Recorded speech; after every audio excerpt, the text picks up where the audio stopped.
Hi everyone, good morning, welcome back to my channel Rimi expo. তোমরা কেমন আছো? আশা করছি তোমরা খুব ভালো আছো আর সুস্থ আছো। আমিও খুব ভালো আছি আর সুস্থ আছি।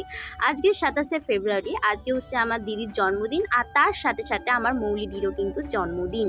যদিও বা মৌলিদির জন্মদিন 28শে ফেব্রুয়ারি, বাট তাও আমি দুজনের জন্মদিন একসাথে পালন করছি। তো সকালবেলা উঠে আগে গেছিলাম বাজারে, বাজার টাজার করে নিয়ে আসতে কিন্তু অনেকটা দেরি হয়ে গেছে, যার জন্য তোমাদের সাথে আমি রান্নাবান্নার ভিডিও আর শেয়ার করতে পারিনি। আর এখানে কিন্তু মৌলিদি আমাকে অনেকটা হেল্প করেছে, না হলে আমি এতগুলো রান্না একসাথে করে উঠতেই পারতাম না। এখানে আছে ফ্রাইড রাইস, স্যালাড, চিকেন মশলা, পায়েস। আর এখানে গুড়ের পায়েস করেছি আমি, নর্মাল চিনির না। আর এখানে আছে কেক। তো এই যে মৌলিদি বসে আছে আর তার সাথে দিদি কি করছে আমি এখন জানি না, বাট ওদের দুজনের দেখতে পাচ্ছ কেকে কি সুন্দর নাম লেখা আছে।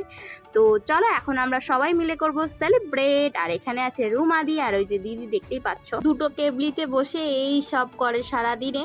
তো যাই হোক, ওদেরকে অনেক আশীর্বাদ করো তোমরা, যাতে ওরা অনেকটা ভালো জীবন কাটায়, আরও অনেক উঁচুতে উঠতে পারে। ঠিক আছে, ওদেরকে আশীর্বাদ করো তোমরা, অনেক ভালোবাসা দিও। তো দেখতেই পাচ্ছ এখানে কেক রেডি হয়ে গেছে, এবার ওরা কাটবে করছে। তার আগে ওদের তো যেখানেই যাক না কেন 100টা ফটো ম্যান্ডেটারি। দুজনকে হাত ধরতে আমার জ্বলবে এত।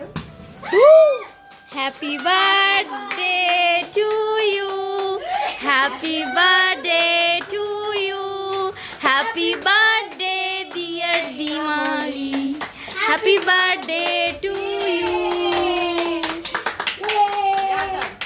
ওইটা জ্বলতে জ্বলতে কাটলে ভালো হতো। না তুই তো করতে করতে এক্সাইটেড হয়ে উল্টো দিকে দৌড়েছে। ও তো সাদা কাট। হ্যাঁ তো নাও, আর একটু ভালো করে কাট। এদিকে আয়, তুই আয়। না তোমরা খাও না। বাচ্চা মেয়ে চুপচাপ আয়, কথা শোন। এদিকে আয়, সেলফি ক্যামেরা করে এবার। দে আমাকে দে। এবার সেলফি ক্যামেরা কর। না ঠিক আছে, কোনো ব্যাপার না। বম বল। সবাই বল বলছে। এলে এবার তুই খা। কিন্তু উপরের এইটা হ্যাঁ ক্যামেরাটা খেতে। তোমরা সবাই কেমন খেলে বলো? অসাধারণ রান্না, মানে কোনো তুলনা হয় না। তুমি বলো। আমার যা সর্দি লেগেছে, গলা খারাপ, তবুও আমি টেস্ট করেছি। মানে এর থেকে আরেক কমপ্লিমেন্ট কিছু হয় না। ভালো কমপ্লিমেন্ট দিয়েছে। হ্যাঁ, আমরা এইগুলো বেঁচে আছে, তোমরা যদি কেউ খেতে যাওয়ার বাসন মাজতে যাও চলে আসতে পারো। খেতে পারি না। তো দুপুরের খাওয়া দাওয়া করে উঠতে উঠতেই কিন্তু 4টে বেজে গেছে। তারপরে বাসন টাসন মেজে শুতে ওই 5টা নাগাদ।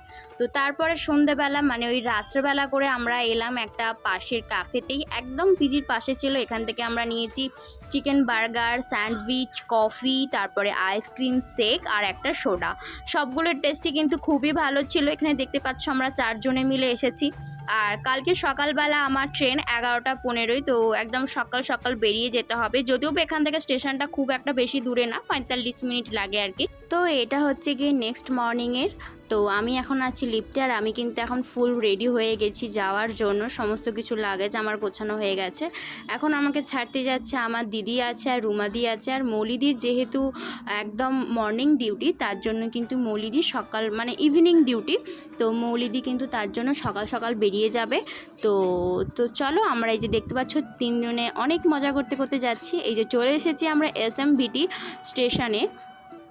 এই স্টেশনটা এতটা পরিমাণে বড়, পুরো এয়ারপোর্টের মতন দেখতেই পাচ্ছ। আমি তো ভয়ে করছিলাম না যদি কেউ কিছু বলে তার জন্য।